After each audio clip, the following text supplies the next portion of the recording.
नमस्कार मेरे प्रिय साथियों, स्वागत है आपका हमारे इस यूट्यूब चैनल एजुकेशन 6.7 पर। शिव का क्रोध, ये हमारा टॉपिक होने वाला है। अगर शिव का क्रोध बढ़ गया तो समझ लो संसार का विनाश हो जाएगा। इसलिए दोस्तों, कुछ ऐसा काम मत करो जिससे शिव भगवान क्रोध हो। सारा सब कुछ कंप्लीट बता दूंगा इस वीडियो में। चैनल पर पहली बार आए हो तो हमारे इस चैनल को सब्सक्राइब कर लेना, घंटे को ऑल पर सेट कर लेना। धन्यवाद दोस्तों। चलिए शुरुआत करते हैं कहानी की। महर्षि भृगु ब्रह्मा जी के मानस पुत्र थे। उनकी पत्नी का नाम ख्याति था, जो दक्ष की पुत्री थी। महर्षि भृगु सप्तऋषि मंडल के एक ऋषि हैं। सावन और भाद्रपद में वे भगवान सूर्य के रथ पर सवार रहते हैं।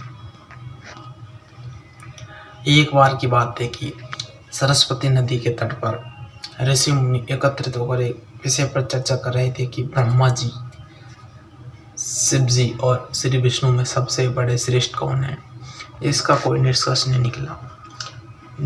उन्होंने त्रिवेदों की परीक्षा लेने का निश्चय किया और ब्रह्मा जी के मानस भूषण महर्षि भृगु को इस कार्य के लिए नियुक्त किया। महर्षि भृगु सर्वप्रथम ब्रह्मा जी के पास गए। उन्होंने न तो प्रमाण किया और न ही उसकी स्तुति की। प्यारे साथियों, चैनल को सब्सक्राइब कर लो फटाफट से। यह देख ब्रह्मा जी क्रोधित हो गए। क्रोध की अधिकता से उनका मुख लाल हो गया, आंखों में अंगारे दहकने लगे। लेकिन फिर यह सोचकर कि ये उनके पुत्र हैं, उन्होंने हृदय से उठ क्रोध के आवेग को विवेक बुद्धि से दबा लिया।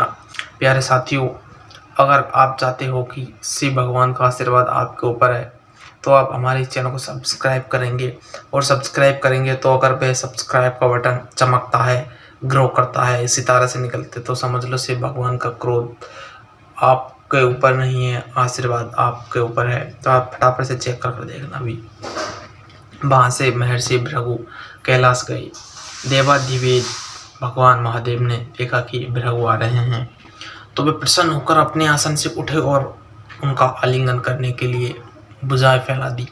किंतु उनकी परीक्षा लेने के लिए भृगु मुनि उनका आलिंगन अस्वीकार करते हुए बोले, महादेव, आप सदा वेद और धर्म की मर्यादा का उल्लंघन करते हैं।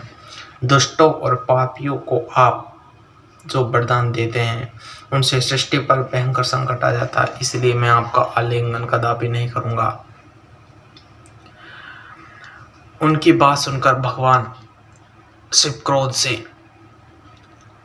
तिलमिला उठे। उन्होंने जैसे ही त्रिशूल उठाकर उन्हें मारना चाहा, वैसे ही भगवत सती ने बहुत अनुनय विनय कर किसी प्रकार से उनको क्रोध का शांत किया। इसके बाद भृगु मुनि बैकुंठ लोक गए। उस समय भगवान श्री विष्णु देवी लक्ष्मी की गोद में सिर कर लेटे थे। भृगु ने जाते ही उनके पक्ष पर एक तेज लात मारी।